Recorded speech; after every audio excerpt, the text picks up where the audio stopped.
Medical Center. And joining us live this morning, Connie Feldman. Hi, Connie.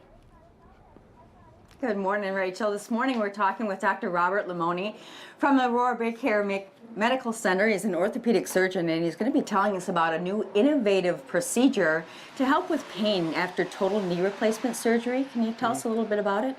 Well, in the past we had used local anesthetics similar to like they use in the dentist. The problem with them is they wear off within a day or two.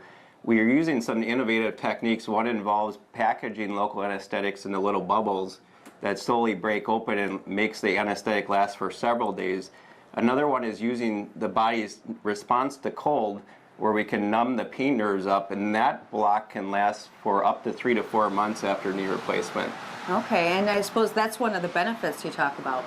Yes, the patients typically use a lot less narcotics after the procedure than they typically did, so a lot of the side effects that we experience after total knee replacement is averted by these new techniques. And can you tell us about the recovery time? What are people facing after something like this?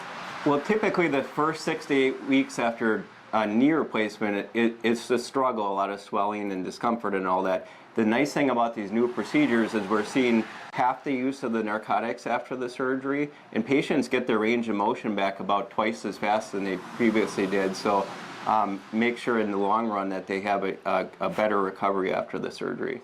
And if someone is interested in having this new procedure, what should they do? Where should they go? Well, I hope they come to see us at Aurora BayCare for their knee replacement. And they can find out more information by visiting aurorabaycare.com/.